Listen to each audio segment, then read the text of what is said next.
Enoch here again. And something good today is this apple.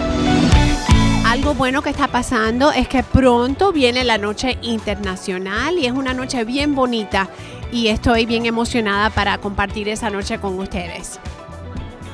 Hi, my name's Bree. I'm from 9th grade, and something good that happened today is I had 2 donuts this morning after AMI practice, which you should come and see. One good thing was that my birthday was on Sunday. She's going to tell us something good in Portuguese. Que seu dia seja ilustre e iluminado. I'm only here for moral support. But I have a car, so that's something good. I passed my midterm.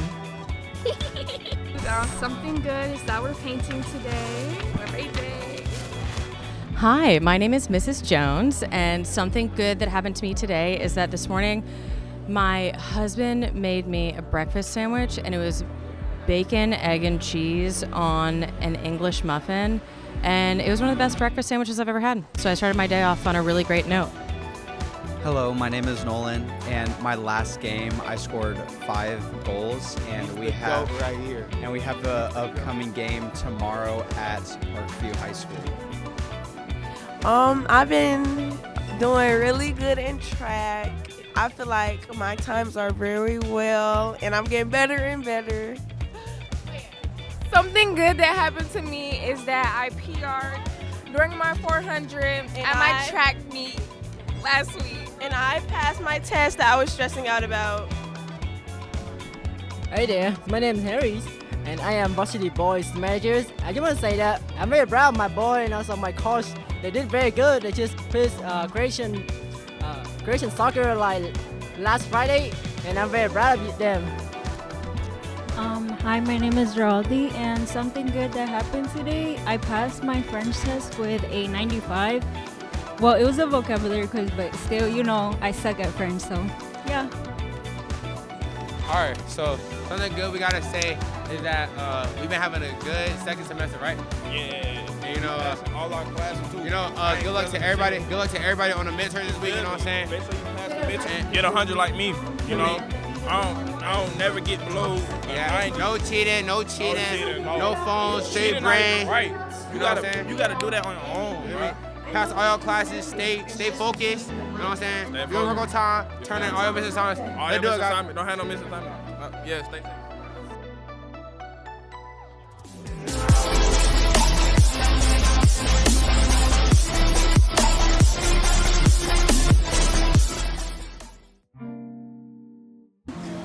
What is the main goal of National Breakfast? To feed all the kids. To get everybody fed, yes. To make sure no kids is left without food. And it's the most important part of morning breakfast is to feed children. Do you enjoy being a part of the lunch crew and breakfast crew? Yes, I'm 17 years and I love my kids. 8 years. Each kid here, I love it. What's your favorite part of doing it? The smiles on the kids' face when they see it, especially on the Wednesday. Yeah. Chicken wings. They love it. Just breakfast.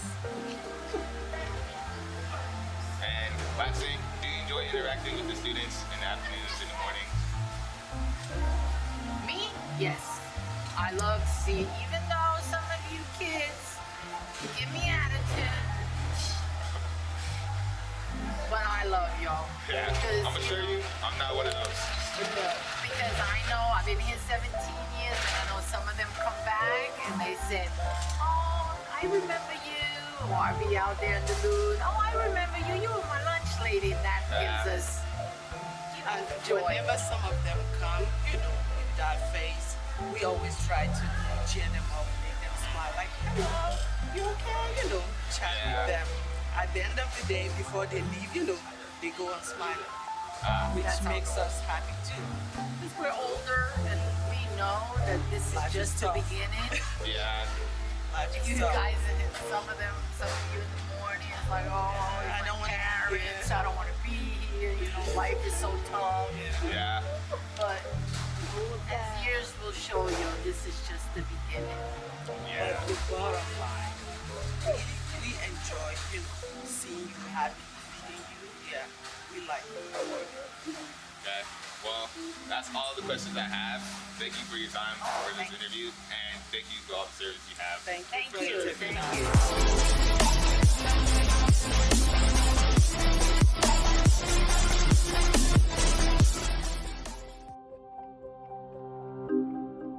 Yeah, Cam Jones, head football coach here at Duluth High School. Been here for 7 seasons, and next year will be year 8. I think when anytime you take over a new program, is you want to achieve some type of new highs, whatever that is, right? Whatever the standard has been, how can I improve it? How can I make it better?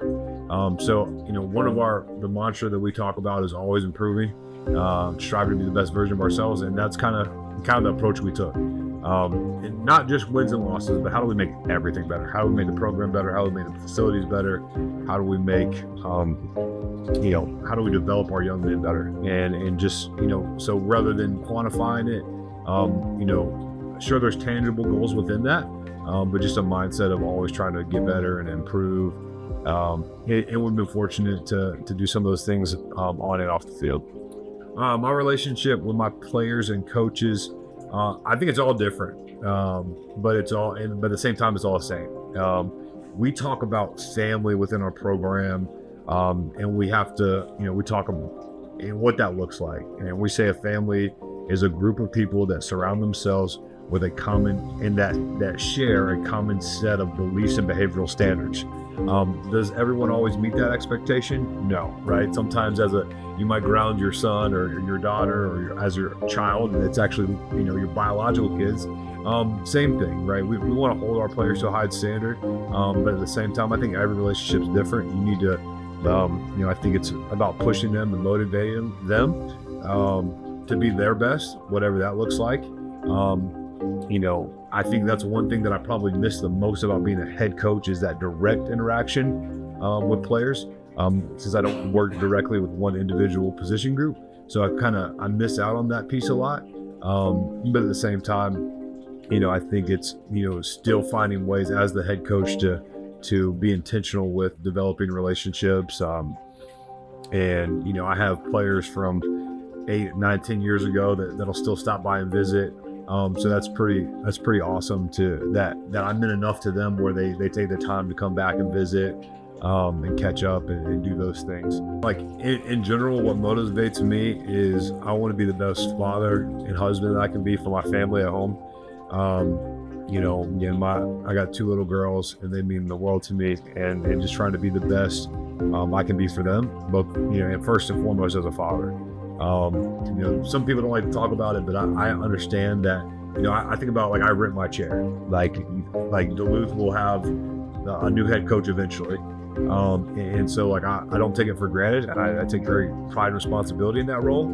But at the same time, my girls will never have another dad, right? So if something happened to me, they're left with a big void, right?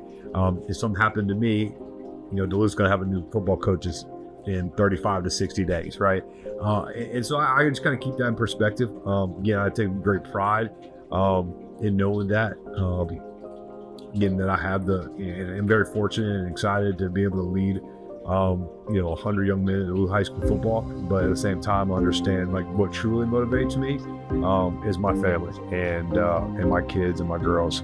The other thing I would say that motivates me is impact. And you say, what's your why? Why do you coach? Why do you do what you do? I like to impact young men, right? I want to instill a mindset in them where they can go on and be successful beyond these walls, beyond Duluth High School, outside of our community and our school.